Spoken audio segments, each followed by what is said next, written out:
എടാ, നീ ആ പ്രതാപനെ വിളിച്ച് നല്ല നല്ല വർത്താനം പറയണേ. എന്തിനാ അയാളെ വിളിക്കുന്നത്? ഇതുപോലൊരു തിരുമണ്ടനെ ലോകത്താർക്കും ഇങ്ങനെ അമ്മായിച്ചനായിട്ട് കിട്ടരുത്. അമ്മായച്ചനും കൊള്ളാം, മരുമോനും കൊള്ളാം, എല്ലാം കണക്കാ. എടാ, എല്ലാം ഒന്നിനൊന്നിനും മെച്ചമാടാ. ഇനി ഞാൻ തന്നെ മുന്നിട്ടിറങ്ങേണ്ടി വരുമെന്നാ തോന്നുന്നേ, നമ്മൾ ആഗ്രഹിക്കുന്ന പോലെ കാര്യങ്ങളൊക്കെ നടത്താൻ. എടാ, നീ വെറുതെ ഇരിക്കണേ. ഒരു മോളുള്ളത് കൈവിട്ടു പോയി. ദേ, ഇനി എന്തെങ്കിലും ചെയ്തിട്ട് നീയും കൂടി ജയിലിൽ പോയാലേ ഞാൻ ഒറ്റപ്പെട്ടു പോവേ. ഇതൊക്കെ കണ്ടു കേട്ട് സഹിച്ച് ജീവിക്കുന്നതിൽ നല്ലത് ജയിലിൽ പോയി കിടക്കുന്ന അമ്മേ. അത്രയ്ക്ക് മടുത്തു ഈ ജീവിതം. മോനെ,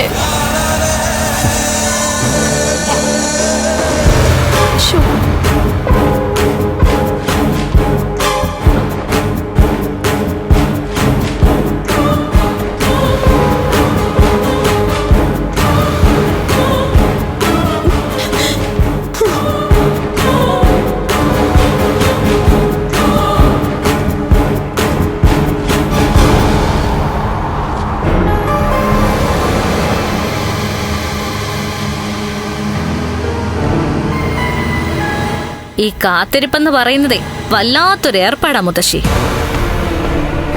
അപകടം നടന്നിട്ടുണ്ടെങ്കിൽ അച്ഛൻ വരേണ്ട സമയമായി. എന്റെ മോളെ, ഇവിടെ പട്ടിയും പൂച്ചയും കൊല്ലാനൊന്നും അല്ലല്ലോ മോളുടെ അച്ഛൻ പോയേ. 2 ശത്രുക്കളെ തീർക്കാനാ. അതിന് അതിൻ്റെതായ സമയം വേണം മോളെ.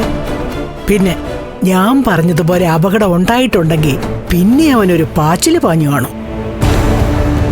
ആ അപകടത്തിന് ദൃക്സാക്ഷികളുണ്ടെങ്കിൽ അവരും അവന്റെ പിന്നാലെ പാഞ്ഞു കാണും. അപ്പൊ പിന്നെ പിടികൊടുക്കാതെ അവന് സുരക്ഷിതമായ സ്ഥലത്ത് എത്തിയേ പറ്റൂ. അതൊക്കെ കഴിഞ്ഞിട്ടേ അവൻ ഇങ്ങോട്ട് വരത്തുള്ളൂ. എന്റെ നെഞ്ച് പടപടാന്നിടിക്കുക. പിന്നെ എന്റെ നെഞ്ചെന്താ വിശ്രമിക്കുക?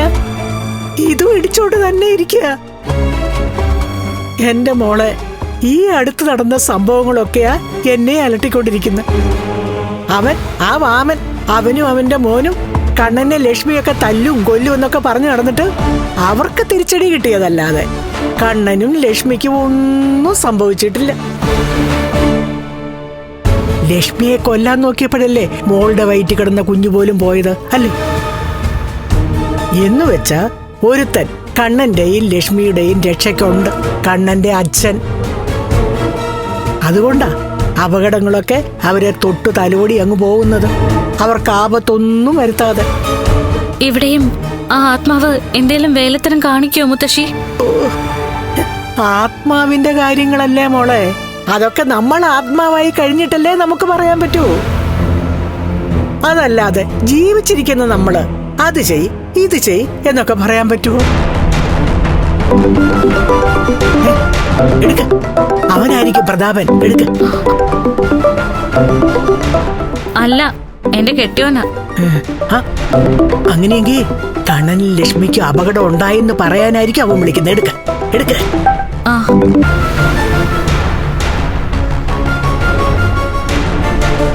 ഹലോ ഉണ്ണേട്ടാ. മണ്ടനാ, മരമണ്ടൻ. ആര്? നിന്റെ അച്ഛൻ തന്നെ. ഇന്നുകൊണ്ട് ഏതാണ്ടൊക്കെ മലമറിക്കെന്ന് പറഞ്ഞിട്ട് വന്നിട്ടുണ്ട് രണ്ടും. ആര്? വേറെ ആരാ?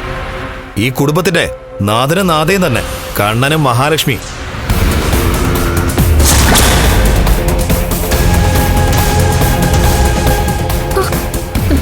ശരിക്കും അവര് വന്നോ?